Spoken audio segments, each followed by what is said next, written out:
Alright, guys. So after that, let's move into our next topic of the conversation, and that is the recently announced the release of Junior Dos Santos and Alistair Overeem. You guys, I don't know what to tell you, man. I mean, for me, as a fight fan, as a person who has been following the fight game for a while now, these two guys right here, it pains me. It pains me for it pains me to see the UFC let these guys go, especially for Junior Dos Santos. It's just the fact that, you know what,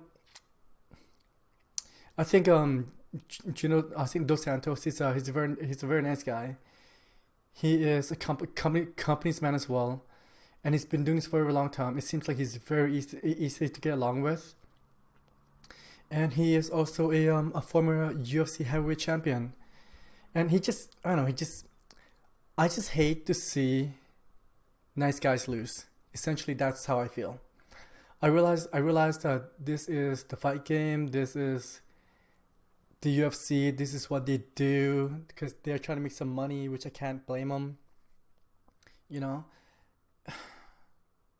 But before I go on a rant with Junior Dos Santos, on the flip side, you know what, guys? I hate seeing Alistair Overeem being released as well, because he is also another guy that I've been following for a very long time.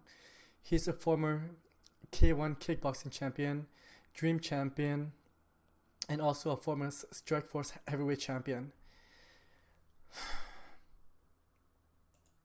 I am just I'm disappointed, and I am not a fan of this decision because, you know what, I believe that this is just me being emotional because I like to see these guys compete.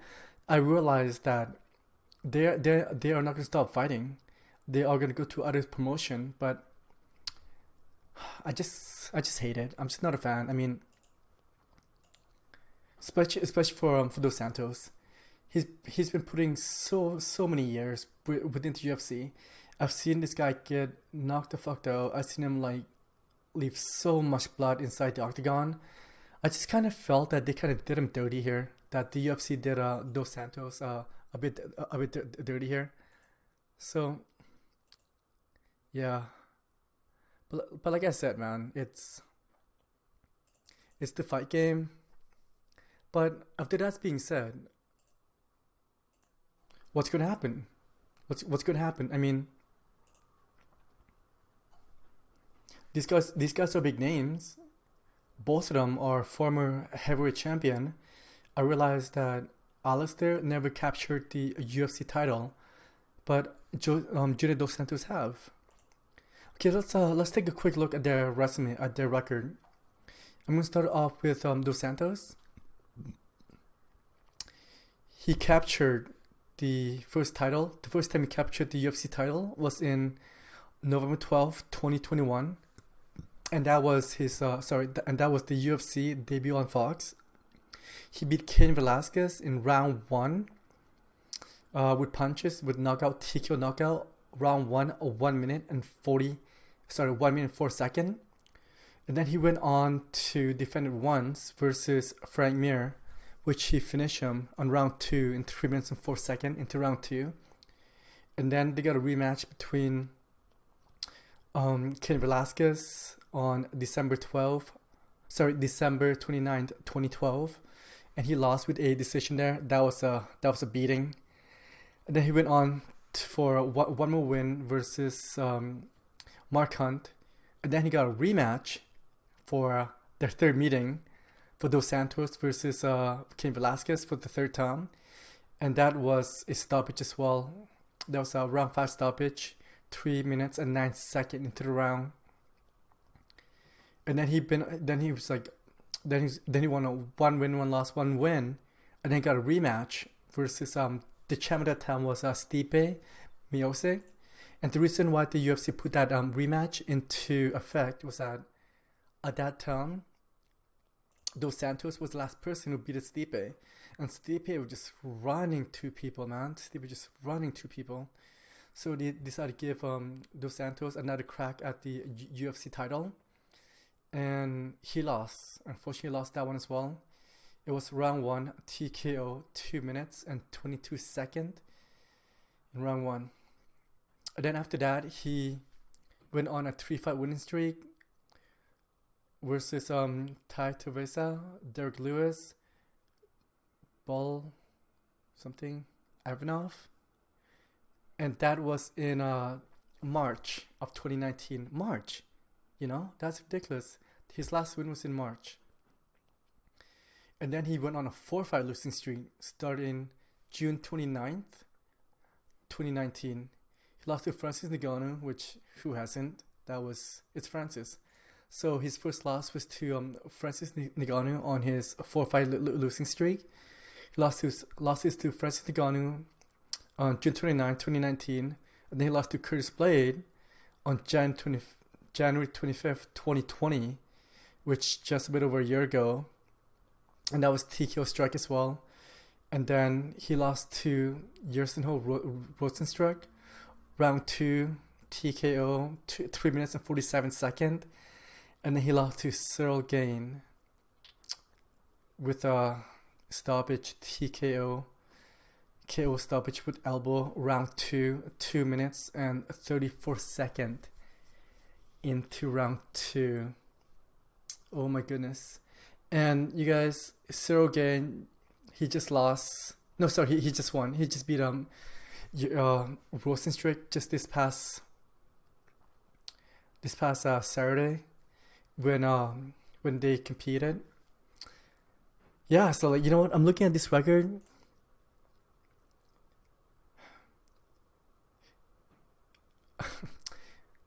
I'm looking at this record, and it seems like he's no longer be able to compete within the UFC top 5, because essentially these are who these guys are, like Cyril Gane, Derek Lewis, and Rosenstruck, and come on, man, these guys are beasts. So, but I still don't want the UFC to let him go. That's just my personal opinion. Me as a fan, not just a fight, but a fan of his. It pains me. It pains me to see the UFC let him go. And then on the flip side, we got Alistair Overeem. And Alistair right here, this is another surprise to me as well. It's just the fact that he is not Alistair Overeem, he is not on a losing streak. He lost once.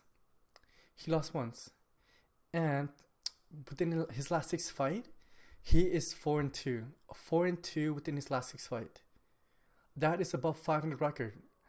I just don't understand why the UFC would let him go. I also realized that Alistair did mention that this run right here, it's possibly his final run for the UFC heavyweight title. Okay, fair enough. If that's how he feels, and he's getting that age, you could never force anyone to fight when they don't want to, and especially when they believe that their time's short and might be their last run, which he has previously mentioned. Me personally, as a fight fan, I don't believe in that. Well, I do believe in it, but I felt that he's got at least one more run. I mean, he's 4-2 within his last 6. And the 2 competition that he lost to was Rosenstruck and Alexander Volkov. And I realized both those it was a stoppage. But with the Rosenstruck, he was winning. He was winning that fight until he got knocked out with 4 seconds left. And that was at December 7th of 2019. Okay, December 7th, 2019, he was winning going to round 5, and with 4 minutes and 56 seconds left in that round 5, and he headlined that fight as well. He was gonna win that fight. He was on his way to win that fight, but man, these guys are heavyweight for a reason, and they got knockout power, and that's what happened there. That's what happened in that situation. He essentially got knocked out. He got caught. That's okay. It happens, man. And his last fight was against Alexander Volkov. You guys, that was, in my opinion, honestly, that was his first loss. That was his first loss in the last five competition. I realized that I did mention that he's 4-2 within his last six, but going to his sixth fight, like the last one that he just lost, I believe that he should have been on a 5-fight winning streak. Like I said, if you take out the one that he lost to Rosenstruck with 4 seconds left, in my mind, he was essentially on a 5-fight win streak. And the loss that he had against Alexander Volkov, that was essentially his first loss within that run. And on top of that, he is still a big name. He is still a big name in the mixed martial art world. He's got a lot of name value. I guess the UFC put him in some kind of sort of a UFC fight night headliner. He still attract traffic to the site. When I say the site, is that to ESPN streaming, and also he's still attracting eyeballs when it comes to television, to TV, because I still watch him. And it's not just me. That the last time I went to the bar and this was on, people were watching him as well. So yeah. But you know what, like I said, this is not a loss. Well, it's a loss for, you know what, no. I am gonna stick with that I am saying that this is not a loss for any of these fighters. It's just the fact that what I just previously mentioned is that these guys are name fighters. They are recognizable names, and I think that this might be one of the best things that could happen to them. Let's just imagine, okay, let's play a matchmaking and let's play a bit of option. What are their opportunities? Like, where could these guys go? I am going to start off with Junior Dos Santos. If I was Junior Dos Santos, I would sign with the PFL. It's just the fact that the PFL, their heavyweight division is not as deep, and also is that I still believe Junior Dos Santos, he is still among the top 5. The lowest that I would put him when it comes to the mixed martial arts heavyweight, everything as a whole, I would put Dos Santos as low as number 8. But however, the top 5, they're competing within the UFC. And with that elimination, I believe that Junior Dos Santos should be competing in the PFL. He wins 3 rounds, 3 fights. He will make $1 million. And I could bet you, I don't think, like, I'm fairly confident that Junior Dos Santos has never made $1 million within the UFC. And if PFL division is so shallow, why not? I believe that is the right home for him. I believe that is where he should go. The PFL should be the next destination for Dos Santos. And you guys, if that is how I feel about Dos Santos, the other fighter that just got released by the UFC is Alistair Overeem. For Alistair, I'm gonna pick Bellator MMA, and the reason behind that is Scott Coker. Alistair Overeem and Scott Coker, they have been business partners before, and they got a really good relationship. And Alistair is one of those guys that he doesn't like to turn down fights either. And I believe that with the new signing, with the new distribution deal with Showtime Sport, and of how Paramount's got, and how Paramount, they have been investing additional source of income, additional source of finance to help build the Bellator brand. I believe that if Alistair would go to Bellator, Scott Coker would give him a nice contract, nice incentive for him to fight, and not just about the money. The other end of that is that right now, Bellator heavyweight, it's very shallow as well. Because if he win one or two fight, or even like one fight, I could see him competing for the Bellator heavyweight title. Or, this is another or, I could always see Scott Coker and Bellator MMA tossing Alistair Overeem in there right away to fight for the Bellator interim heavyweight champion. And this is why. It's going back to the fact that he does have a bit of a name recognition. And as of right now, their Bellator heavyweight champion, which is Ryan Bader. Ryan Bader, he's competing in the Bellator light heavyweight tournament, light heavyweight Grand Prix, and trying to recapture the belt that he lost to Nadim Vormkov. Yeah, sorry, I just butchered his name there. So let's just imagine if Ryan Bader, if he makes it deep into the tournament, if Ryan Bader makes it to the final, that means that the Bellator heavyweight title hasn't been defended over a year, over 1.5 years. I believe that the last time that Ryan Bader tried to defend the title was against Chuck Conco, and that ended in a no contest, because I believe it was an eye poke. And Scott Coker did mention that if that's the case, if Ryan Bader does get in deep through the Grand Prix, he will set up some sort of interim title just to keep the division going. And I believe that is where Alistair Overeem should be. It's just the fact that his working relationship with Scott Coker. And also, I do not want to see Alistair Overeem fighting PFL for selfish reason. And that selfish reason is that, well, you cannot have two winners. Because as right now, I did mention that I would like to see Junior Dos Santos compete in PFL in their heavyweight division and take down the Grand Prix title and that $1 million.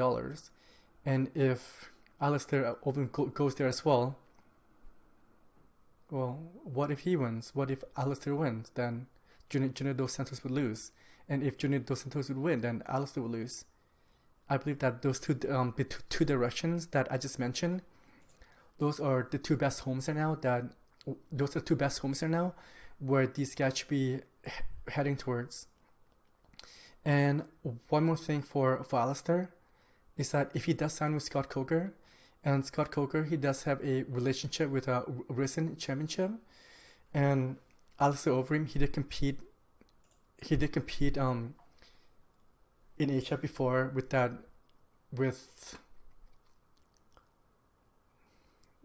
oh my goodness, you guys, I'm drawing a blank right now.